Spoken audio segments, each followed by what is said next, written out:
At 80 years old, Mrs. Carr was still a pretty lively elderly lady. She lived independently in a small house on the outskirts of a working settlement. She had flowers in her yard and lace curtains on the windows, and everywhere there was beauty and order. Some young people never keep their surroundings as clean and tidy as Mrs. Carr does. In the morning, neighbours often woke up, and Mrs. Carr was already watering the garden beds. At night they went to sleep and heard how Mrs. Carr was still sweeping the already perfect pathway with a broom. She was a kind and good-natured old lady. All the children in the settlement loved her very much. They sometimes play nearby, and Mrs. Carr would come out to sit on the bench on the street and watch how the kids had fun.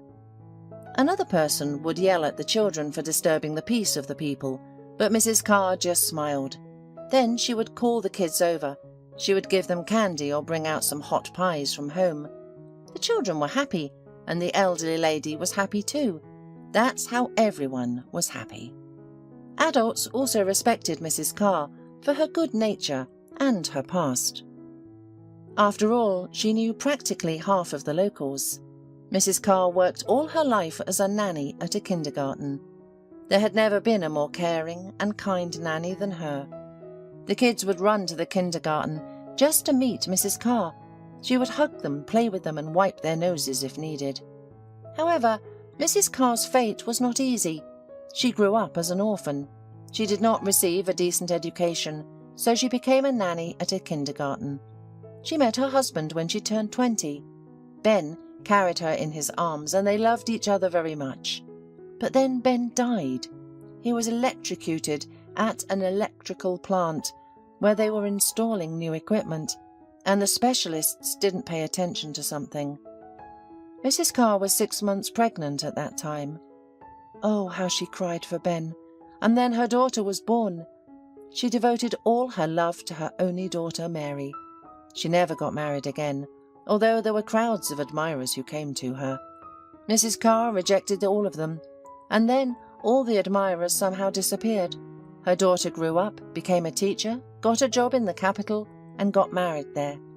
Mrs. Carr was left alone. A decade passed, then another and another. But the old lady didn't despair. She enjoyed every day and appreciated this life, because she knew from experience how fragile it could be. Her daughter and her family came to visit her every year, and in recent times they always invited her to live with them. "Mum," Mary would persuade the old lady, "why do you sit here? The house is old, and it's lonely here for you. And what kind of medicine is here? God forbid that you have an attack. You won't get an ambulance." "You can't live 2 lives anyway." Mrs. Carr would wave her hand and say, "I won't leave my Ben. Your dad here. Put me next to him." "Oh, Mum, why do you speak about death?" Mary would get angry and say, "Live to be 100 or even more. Your grandson got married, and before you know it, your great-grandson will be born. And you're talking about death. Stop it, please." So Mary, as always, was left with nothing. And then something bad happened. People were struck by a new virus. They got sick and died. It was scary. So Mrs. Carr caught this illness somewhere. They took the old lady to a hospital, which was located in the neighbouring district. And there, Mrs. Carr fully experienced how vulnerable people can be. It was heartbreaking to see how medics fight for the lives of young and old people, and how often they lose. What can they do? The doctors themselves still didn't know how to treat it. Nevertheless, Mrs. Carr managed to recover. But there was little joy in it. It was there in the hospital that she had a stroke, whether it was from the illness or from her age. They treated the elderly woman briefly and sent her back to another hospital, lying down. There she received the required care, but she did not fully recover and spoke with difficulty. So, where could she be sent? Her relatives would have taken her, but they lived far away. The hospital had its rules. If you've been in the hospital for the prescribed period of treatment, please vacate the bed. The treating doctor was also concerned. What if the elderly lady, Mrs. Carr, got bed sores? The staff would be penalised. The daughter knew about her mother's condition, but she couldn't help. She herself had barely recovered from that virus and could barely walk to the toilet along the wall, so to speak. Her husband didn't survive the disease. He passed away. The grandson was eager to go to his grandmother, but he was the only helper at his home. Mary needed help, and his wife Elizabeth was 8 months pregnant. Where could he leave her? In general, the situation was terrible. He started begging for help, to deliver his grandmother home and to provide a nurse. He would pay for everything. And as soon as his mum gets better and his wife gives birth, he will come and pick her up. Social services promised to help, but how? All caregivers were busy all day, so they didn't have free hands. And then chance helped. A new employee came to work, who used to work as a caregiver in the regional centre.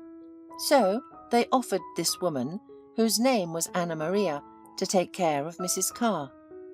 Especially the relatives would not skimp on payment. Anna Maria agreed. They transported Mrs. Carr to her native home and put her in bed. The doctor handed the caregiver a list of medicines that the elderly woman needed and promised to check in soon. So Mrs. Carr stayed with Anna Maria. Anna Maria was already 50 years old, a large and strong woman for whom taking care of bedridden patients was easy. And what was there to bother with Mrs. Carr? In short, the caregiver had to bathe and dress the elderly woman, give her medication, and prepare broths and other suitable food for her. At first, the neighbours often peered in and saw that the house was in order and Mrs. Carr was well groomed. Everyone calmed down. The care for the elderly woman was superb.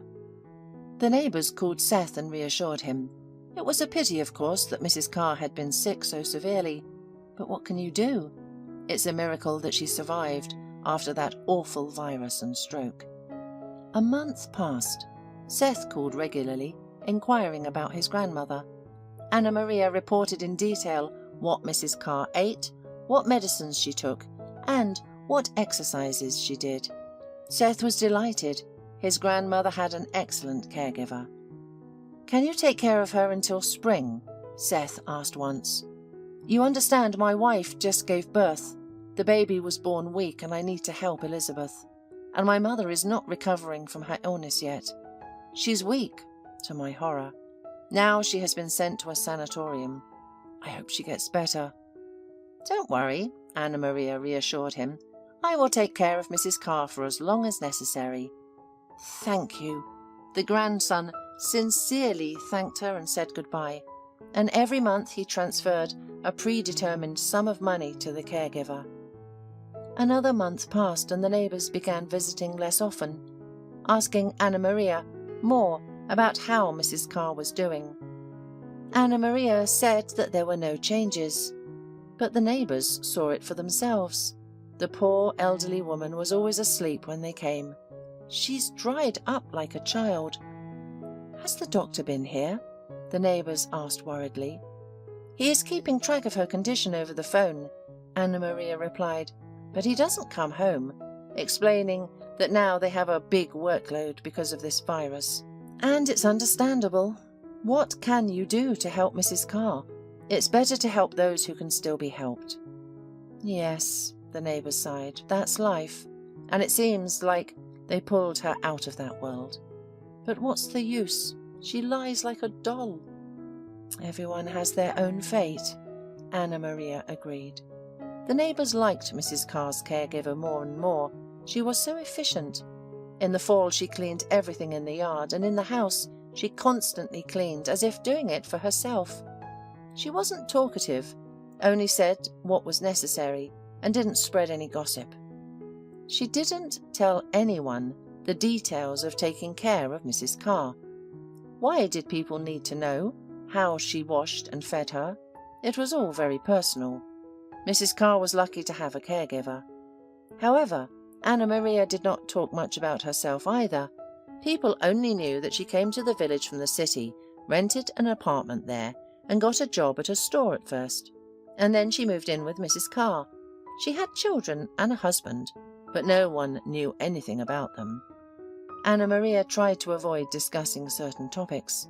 Over time, people understood that it was unpleasant and maybe painful for her, so they stopped asking questions. However, the terrible truth was eventually revealed. There was a new therapist in the settlement. Dr. Tobin had recently graduated from medical school and was eager to save people. She had trouble finding work in the city, so she went to the countryside under the Rural Doctor program. Dr. Tobin enjoyed the village and had a comfortable apartment and a good salary. However, the complete chaos in the clinic with patients' documents confused her. Some patients' cards had not been opened for years. Something was constantly lost, and sometimes the test results were unbelievable. Dr. Tobin realized that it would not be easy for her. She was also outraged by the superficial attitude towards patients who needed constant observation. Her nurse was surprised. Why bother to see such patients every week? They would die anyway.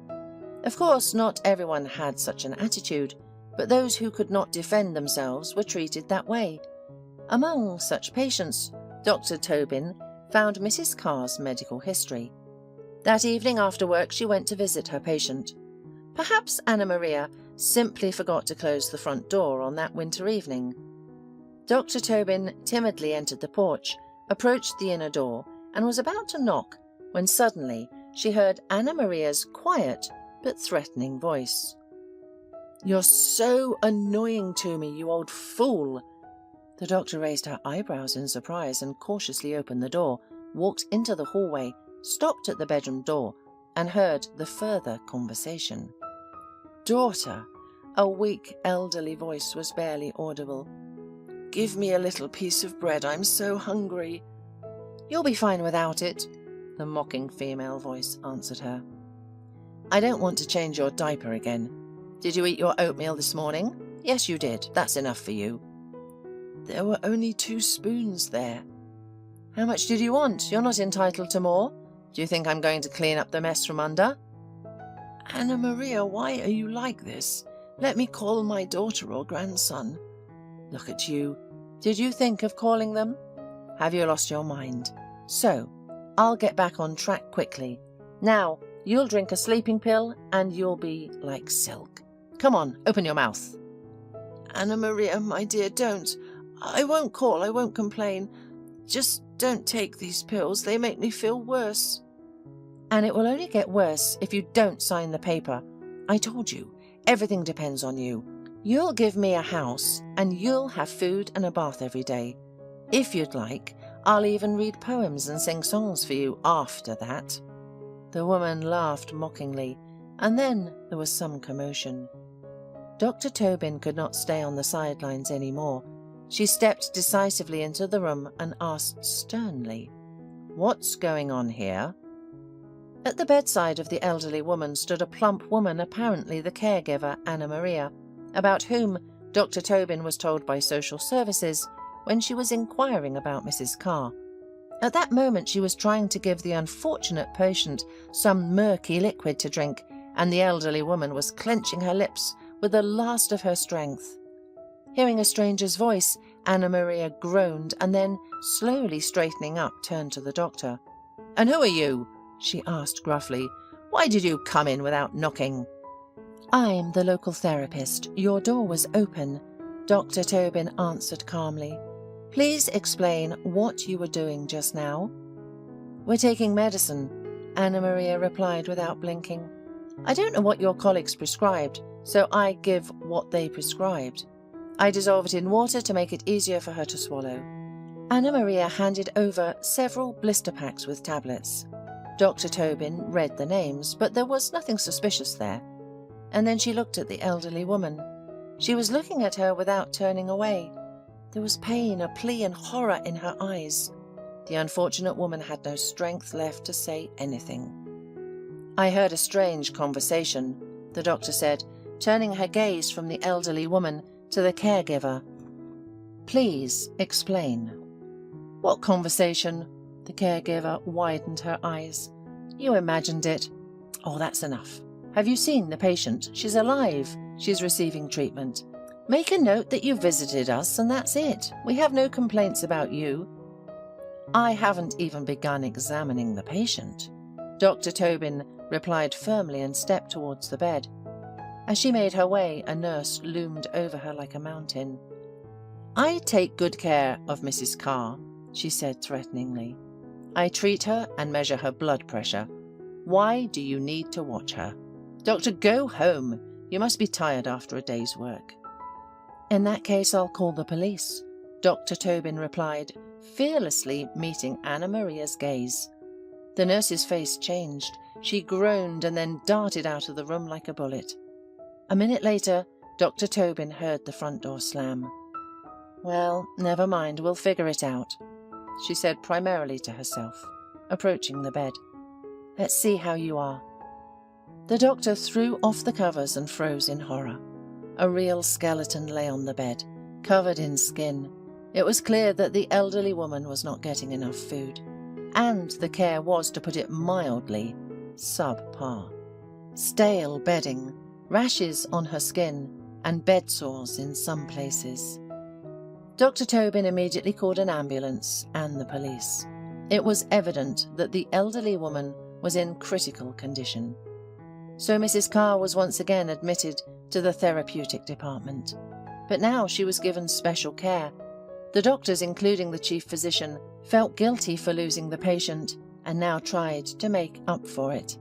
In addition, a ministerial inspection thundered through the hospital a week after all the events. The chief physician immediately lost his position, and his deputies were also removed from their posts. Now the hospital was in perfect order. Local patients were only surprised at how attentive and responsive their doctors had become. Dr. Tobin, the young doctor, was glad too. Now she worked in an excellent hospital.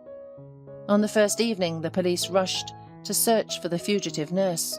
They caught her trying to escape on a train. Anna Maria was a professional swindler.